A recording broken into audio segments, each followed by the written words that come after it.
We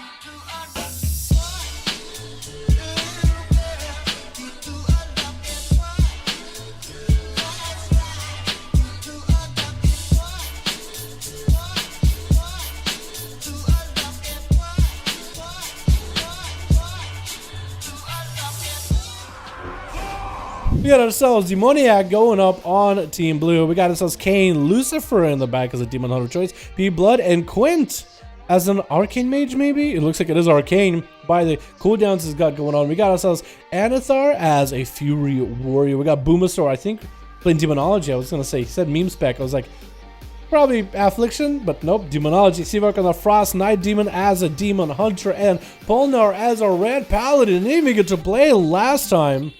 But he's going to try to make it go against Lucifer.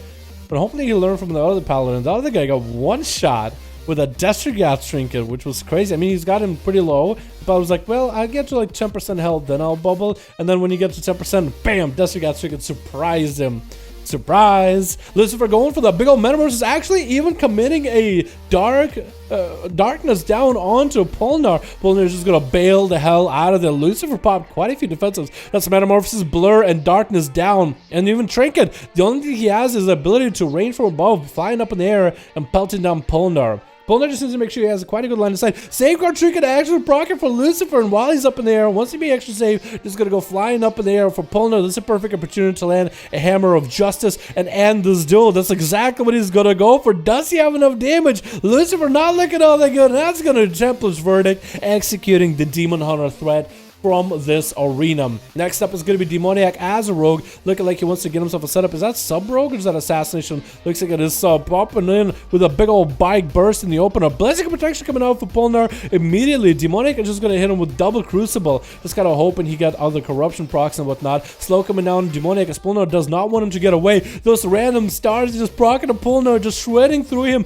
while Blessing of Protection is up. Demoniac doesn't need to touch him, and the stars are wrecking him. Looks like Polnar lagging a little bit. It's gonna go for Hammer of Justice. Might want to bubble here if it's lagging really bad. Not looking all that good. Does he even bubble? Forbearance, I think, is actually locking him out. It looks like the man was locked out with Forbearance as Demoniac got a couple lucky stars in there, man. Making wishes left and right. And he's got his wish. He's playing against the Frost Mage. I don't know all the classes to go up against. Let's see what he's going to try to see if he can get a slow walk at Demoniac. He's going to give him a slow walk too. They gotta give each other on a duel, maybe, unless it's a perfect opportunity for Seawark to jump the rogue or Demoniac to make Seawark feel like he has, oh, he's comfortable, he's safe, he's all good. Sap, he's actually too honorable. Even though he's a sub rogue with stars, he's still honorable. Can those two things exist at the same time? Be a sub rogue with infinite stars in PvP and a bike, while still being honorable. Looks like Demoniac does get hit with a Nova. Did Seawark randomly throw in a Nova by the pet? Freeze just to try to see if he can catch him out. Is going to get big slows onto Demoniac. Shadow stepping out of that frozen orb, trying to get some damage on to Seawark. Does get himself a temporal a little bit early. Looks like it's going to be lots of damage out of Seawark out of nowhere. Huge shatters coming out with the Comets and Icing Nova, so everything can just crit on top of one another. Demoniac looking like he wants to sit behind the pillar with Blizzard affect him. Smoke bomb right out of the pillar. He's gonna get hit with the freeze by the pet. Actually, Seawark walked into the smoke bomb for a second. Didn't have line inside Demoniac. Walked out of it, and the pet looks like he's gonna keep Demoniac in combat. He's gonna land a kidney shot onto Seawark. Is that a perfect opportunity to go do some damage? I think it might be. Does he have the bike to follow? Seawark actually trying to go for Glider's Breach to get himself an invis, and looks like he's gonna go for the invis as the bike rolls in. Demoniac did have the nice setup with stuns back to back. Seawark is gonna hit him with a freeze for a second with the Ice Lance to follow. Ray of Frost might be the end, and the rogue does go down. Demoniac going down while playing some sub. P-Blood is up next. That's one rogue into another dude. Orc rogue into orc rogue. That's gonna be sub into a sub rogue back to back, and P-Blood does have the other corruption, the Tentacle. If that thing procs on Seawark CC, that could be game. Tentacle proccing right now. He is stunned yet again. Seawark might just have to ice block this a little early. Trying to see if he can land a palm after P-Blood does get a shadow step out of the guy. It looks like P-Blood is going to go for what looks like a reset maybe. Does get a Tentacle instead of a smoke bomb. Actually, that thing was unkillable for a second. I think Seawark did get a hit into the smoke bomb right before it got dropped with an Ice Lance. So Ice Lance did go up before the smoke bomb went up. That or the Tentacle was just maybe max range by Seawark. Either way, that would have been such a BM, dude. Imagine getting like 3 tentacles, you smoke bomb him. You can't kill him. You have to get in there to kill him. And Blood getting quite a bit of burst damage onto Seavark, actually going for Breath of the Dying, trying to see if he can land those big executes on the Seavark. If anything crits for him, like it's gonna be endgame. Oh, huge crits for Seavark, by the way. Forcing advantage on the Blood. Looks like the Frost Mage got himself quite a bit of damage here, man. Looks like Frost ain't lost, I guess is the best way to put it. See if we're trying to get himself some food. Sap coming out by Blood. He does have 2 ice blocks available. Hasn't even used one of them yet.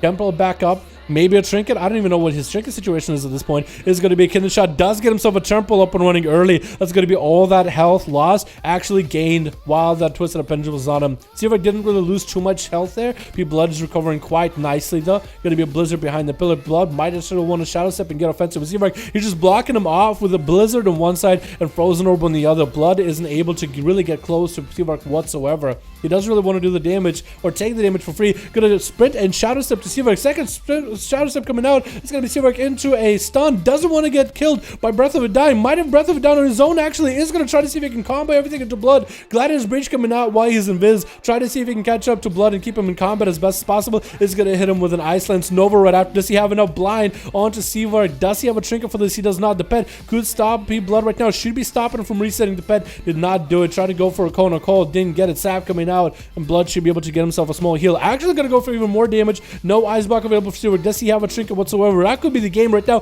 Does have a second ice block as the bike rolls in. Knew that he needed to ice block the bike if he was gonna try to survive it. Nova coming out with all the shadows coming in for frost damage. Ice Sense is coming out. Does land the Ice Sense at the very end. Got himself a small shield. Kane is up next. Trying to see if he can land a poly. Does land a poly in case he goes for a trinket. Does hit him with a polymorph. Actually trying to hit him with slow. Looks like Fleur is back up. It's gonna be another Nova. It looks like he just might as well just kite Kane around as best as possible. Does Seavark have anything left? That's going to be a big touch of death. Does he have Gladiator's Breach right now? If he uses Gladiator's Breach right now, he might stand a chance. There's going to be a lot of damage for Seavark. I think he might be dead. So close. Way too close for comfort. He's going to get himself a shield. That's literally all he's got. Needs to kite the monk as best as possible. Frostbolting him just to keep the slows applied as best as he can. That's going to be Kane. Just get himself a bit of Fist of Fury. Seavark got nothing at the end. Oh, how did he even survive that touch of death? And Kane doing a little bit of a BM dance. Why would you do that? Boomasaur is going to have to punish you for that one. Trying to set up a demonic gateway, playing that demonology warlock. Got this pets up and running. Kane got himself a little bit of a diffuse magic. Interesting because whoa! Boomers are going for the nether portal, trying to get as many pets up and running. And Kane is going to hit him with a death glow. That's going to be someone tired. And all those extra pets that he's got going on are actually going to be summoning even more pets through the portal. Hannigal Dunk coming out yet again, getting interrupted. Cannot summon more pets. And Kane is still surrounded by the army of demons. That Karma reversing the damage back to Boomaster. He does get himself wall up and running. It's going to be a tired, doing quite a bit of damage. But so is the zoo right now. Kane is actually looking all the good, getting quite a few instant casts from Boomasaur. The army of pets is attacking him from one side. Boom is just trying to kite him into the other. The army of pets is still actually attacking him right now. Look how much damage they're doing. And that's going to be a corrupted tentacle onto Kane for a second. Was doing some freebie damage for Boom for just a moment. Kane is still on the run right now. Another tentacle porting away. Make sure he's away from the tentacle. More pets are attacking. The Felguard is there, trying to maintain the healing that Kane is getting at low with a Mortal Strike effect. Gonna be a death coil onto Kane right now for a second. He does have his own corruption spawning for Boom. Boom does take it out, does get himself an instant cast here, but Boom is actually got locked out right now. Getting locked out on Fear. That's gonna be a trinket. I don't know what he was trying to trinket. Short stun into Kane, trying to get a Shadow Bolt in there or two. Maybe he might be able to get a couple more pets up and running. More Hannigal Dons might be enough right here. Both of them are super low. Could be anyone's game right now. Boom's trying to end him. It does get a couple instant casts in there at the end to get the kill. That was just so clutch. So close. The zoo nether portal build from the Demonology Warlock was a bold move, Cotton, but it paid off. But I gotta say, it paid off. Quint is up next as an Arcane Mage versus Boomasaur. Does he have that nether portal anymore, or is that gonna be down for like 3 minutes? Dude, I wish that was the playstyle for Demonology Warlocks. You know what I mean? Like a really viable and a strong playstyle. But it really isn't right now. It's all about the fat tyrant, but I would love just to get a variety of different pets and just min-max the duration for those pets. I think that'd be something cool the Warlocks could have, at least in PvE. In raids and PvP, or dungeons PvP, I could see maybe like no another portal, but in raids, I would have loved if that was the meta. You know what I mean? Quinn, try to see if he can get around to Boomasaur. The pets are not really doing the most amount of damage for Boom. He only has one of them up and running. Arcane Missiles does try to steal a Reflect from Boomasaur. Is, I believe, going to be able to dispel the Reflect, but not steal it. That's going to steal a Fear into Quint with a stun to follow. as Boom is trying to see if he can get enough pets to recover. That's going to be a big fat Tyrant with a Gladiator's Bridge, so Boom's actually going to be invis. The only thing that Quinn can hit is the Tyrant trying to go for an invis, and the pets are going to get himself the reset. So Boomasaur did just try to get himself a way out of it. Quint actually went for a Zandalari Rachel while back there. No dots on the guy. Going for yet another short invis to try to sneak up to Boom. As Boom is going for that food. Disrupting the big old eats, and Quint is going to have to find a way to finish out Boom. He's sitting about half-ish health, which is not a lot of health.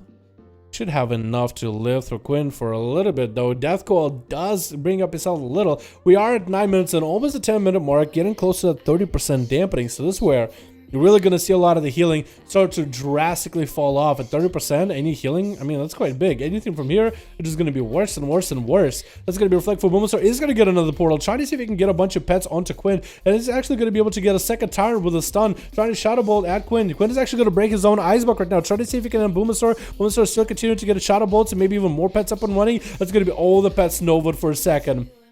And Quint, oh, it looked like he left for a second. I don't know why it looked like he left. That's going to be short stun to Quint yet again. Gul'dan, the head of Gul'dan to try to come out for Boomasaur. Quint is just trying to whittle down Boom as best as he can. Walk him out for Boom while he's trying to prevent any kind of health that is left over from falling. It's going to be Tyrant summoned against Quint with a Death Coil to fall. It does have a trick coming up very, very soon. Does Quint have Invis here? Does get interrupt onto Boom, but the Tyrant is actually doing quite a number of damage. The Imps are also attacking him too. Quint does get himself a shield at the very last second, but his health is very limited. No Invis available to deal with his pets. That Felguard is just burning through that shield so quickly. Temporal is not going to be enough here. Does gain back a little bit of the health that he lost there. Stun by Quinn. He does trinket out of it. Boom. Does get the, I think it is the Castaner. It looked like the pets just were whittling down that Archimage at the very end. But that's 2 kills for Seawork, 2 kills for Boom, and 1 for Pulnar, and 1 for Kane. Let's go, boys. Let's go. I like the casters that we have, man. All those demons do less than 1k damage per hit. I bet mages have a rough time against demos. Dude, do they really only do 1k damage per hit? Like 1k DPS, or just 1k like auto attack 1k? 1k. Slap 1k. Claw 1k. Bite 1k. That's sad, dude. That's true. Ready whenever. Alright, Nick got a group. We also got us a Boom in here. Do you like Nether Portal? I like the idea behind it, but I don't know if it's that good in here. I would love for Nether Portal to actually be good. Where's Boom actually? Boomasaur. How much damage? So Demon Bolt actually did quite a bit of damage that game, huh? And your pet's Legion Strike. I guess he didn't really get to play that much. Chaos Bolt is quite low, but only because he didn't get to play much at all. Demon Bolt, Felguard, Demon Fire from Demonic Tyrant. All those other pets, do they have the auto attack?